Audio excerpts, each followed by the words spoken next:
I want everyone to take a deep breath with me. Inhale, exhale. Do you feel that? That is the feeling of time passing.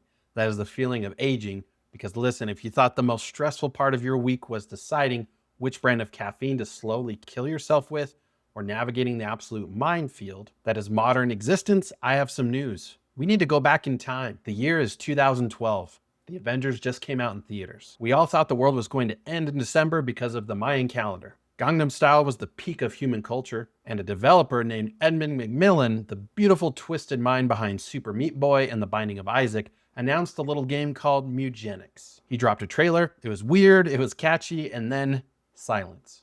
Years of silence. It became almost a joke. It was the gaming industry's version of my dad saying he's going out for a pack of cigarettes and never coming back. We all just assumed it was vaporware. We assumed it was dead. But folks, look at the calendar. It is February 2026. I have gray hairs in my beard that I didn't have when that first trailer dropped. But the prophecy has been fulfilled. Mewgenics is finally real. The embargo is up, the reviews are out, and I've been digging through all the coverage. So you don't have to learn how to read. They're calling it a near-perfect roguelite adventure. They slapped a massive 9 out of 10 on it, and after looking at everything this game has to offer, I have come to a singular, terrifying conclusion. This is not a game about cats. This is a game about genetic experimentation, generational trauma, and hoarding trash. And I think it might be the best thing I play all year. So today we are doing a deep dive. We're going to talk about the mechanics, the 13-year development hell, the marketing genius behind the silence, and why your productivity is about to jump off a bridge on February 10th. So let's get into it. First, to understand why this game is such a big deal, you have to understand the pedigree. If you have ever played The Binding of Isaac, you know that Edmund McMillen's design philosophy is basically, what if childhood trauma was a video game mechanic? Mewgenics takes that energy and applies it to The Sims, but it's not the cute Sims where you build a pool and remove the ladder. It's The Sims if it was directed by David Cronenberg, and everyone was high on catnip and existential dread. The reviews points out something crucial right off the bat. This game was rebooted. It was completely scrapped and rebuilt a few years ago. It went from a real-time simulation idea to a turn-based tactical RPG. And honestly, thank God for that, because that shift allowed for a level of depth that is frankly intimidating. We aren't just feeding cats here. We are managing a multi-generational bloodline of warriors. Think about Pokemon. Now imagine if Pikachu could get old, develop arthritis, and then you had to force him to have a kid with a Charizard. So the baby would have good stats, only for the baby to be born with a fear of thunder and a receding hairline. That's the loop. You breed, you fight, they retire, and eventually they die. People explicitly mention that despite the cute art style, which is that classic thick-line flash animation look that we all grew up with on Newgrounds, the game is, quote, unapologetically gross. We're talking poop, vomit, blood, and tears. It is the McMillen signature. If you aren't slightly nauseous while playing, are you even playing a team meat game? But let's talk about the Mew in Mewgenics, the breeding. Because this is where the game goes from fun indie title to I have made a spreadsheet and I haven't slept in 3 days. GameSpot calls the DNA system complex and unpredictable. You aren't just mixing colors, you are mixing shapes. Head shapes, body types, tail lengths. But it goes so much deeper than cosmetics. We are talking about a full-blown genetic simulator where you are God and you are a terrible, terrible God. The review highlights the trait system. Every cat has a personality, and these aren't just flavor text. These dramatically change how you play the game. You might spend hours breeding a tank class cat, someone meant to take hits, big health pools, strong defense, but then he rolls the trait coward. Now every time he takes damage, he runs away to the corner of the map and cries. Or maybe you get a mage class cat who has the trait narcolepsy. So there is a percentage chance that he just falls asleep mid-spell, and it gets even weirder. There's a stat for everything. There's literally a mechanic regarding the size of the cats. Bladder, and I'm not joking. The review mentions that cats with smaller bladders might leave puddles on the battlefield more often. And you might think, ew, why? But in Mewgenics, that is a tactical asset. But we'll get to the weaponized urine in a minute. The thing that really blew my mind reading through the different analysis and reviews is the concept of dominant and recessive genes. This is actual biology class, people. You might think you bred the stupid gene out of your lineage. You think you're safe, but 3 generations later, boom, your great-grandson cat comes out and he's an absolute idiot because great-grandpa Snuggles had a recessive gene that was just waiting to strike. It creates this incredible narrative layer. You aren't just playing a game, you're building a family tree, a very dysfunctional, violent family tree. And speaking of family, let's talk about the mechanic that I think is going to break my heart, retirement. In most games, when a character is done, you just delete them or box them.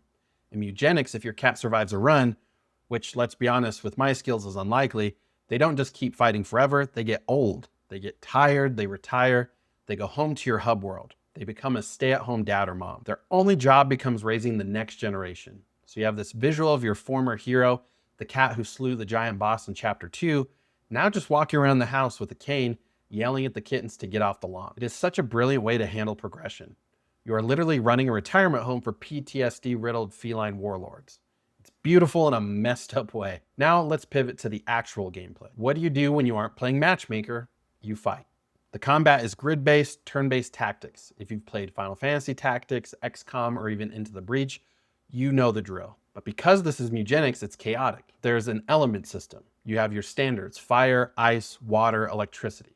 But the way they interact is all physics-based. Remember when I mentioned the bladder issue earlier? If a cat leaves a puddle on the floor and you hit that puddle with an electric spell, it conducts the electricity and shocks anyone standing in it. So suddenly, having a cat with a small bladder isn't a debuff, it's a strategy. You're strategizing around bodily fluids. This is the high-level tactical gameplay we've been waiting 13 years for, everyone. The enemies are just as unhinged. We're talking exploding mouse bombs, bile-spitting fleas, and bosses that take up half the screen. And because it's a roguelite, death is permanent. If your cat dies in a run, they are gone. No retirement. No passing on the genes, just a little tombstone in your digital backyard. The stakes are incredibly high, which makes every stupid mistake feel devastating. But there's another layer here that I think is genius, and it's what I call the furniture meta. In most games, buying a couch is cosmetic. It's just to make your house look nice. In Mewgenics, the furniture in your house actually buffs your cats. It's a hoarding simulator, and the space is limited in your house. But if you fill your house with aggressive paintings and weightlifting benches, your kittens grow up with higher strength stats. If you fill it with books and weird artifacts, they become smarter. But here's the catch. If you hoard too much stuff, the house becomes cluttered. The cats get stressed, they can get sick. They can even get depressed. This hits a little too close to home for me. I look around my office right now at the piles of tech boxes and half-finished projects, and I realize I am playing Mewgenics in real life. My environment is buffing my anxiety stat.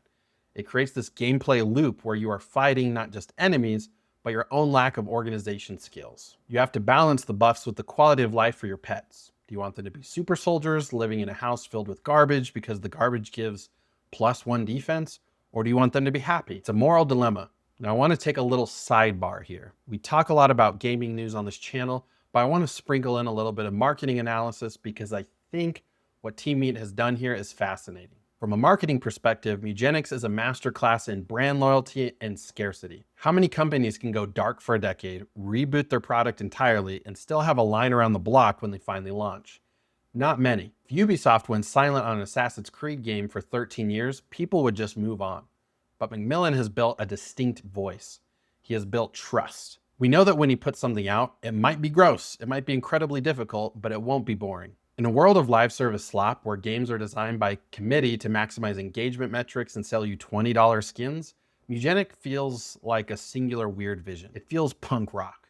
It feels handmade. It proves that indie authenticity is the most valuable currency in the gaming market right now.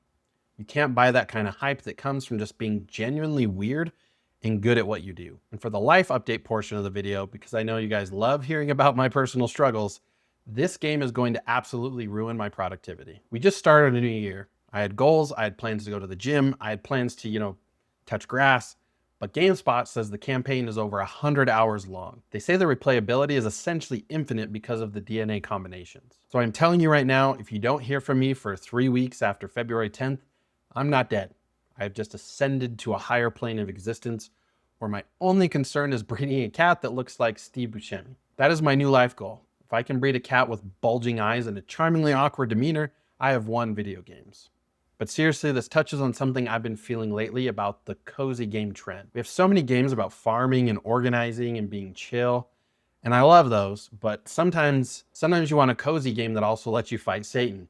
Mewgenics seems to bridge that gap. It has the cozy aspect of decorating a house and raising pets, mixed with high-stress adrenaline of a tactical RPG. It's cozy core for masochists, and I think that is a genre that is vastly undeserved. We also have to touch on the music and sound design. Ridiculon, the guys who did the music for Isaac, are back. so expect the soundtrack to be an absolute banger that vacillates between catchy earworms and anxiety-inducing combat tracks. Sound design is so important in roguelites because you hear the same effects over and over again. And if that meow sound effect is annoying, the game fails. Apparently, though, they nailed it. So let's wrap this up with the verdict. The review is glowing. A 9 out of 10 from GameSpot is no joke. They are notoriously tough on games that feel repetitive, and the fact that they praise the variety here is a huge green flag. They called it near perfect. I hate the pun, but I respect the accuracy. If you're someone who loves Slay the Spire for the strategy, Pokemon for the collecting, or XCOM for the pain, this seems like a no-brainer. However, I do have to give you a warning. If you are easily offended by bodily fluids, dark humor, or the concept of animal mortality, maybe stick to Animal Crossing. This game doesn't pull punches. It's going to make you laugh, but it's also going to make you watch your favorite character get obliterated by a boulder. I'm going to be streaming this day one. We are going to build the Cyler clan. It's going to be a disaster. Fully expect to bankrupt my virtual family within the first hour, but that's part of the fun. I want to know what you guys think. After 13 years, does this look worth the wait? Are you picking it up, or are you too scared of the poop mechanics? And more importantly, what are you naming your first hero cat? I'm leaning towards Bartholomew the Broken. Let me know in the comments below. Drop a like if you enjoyed the deep dive.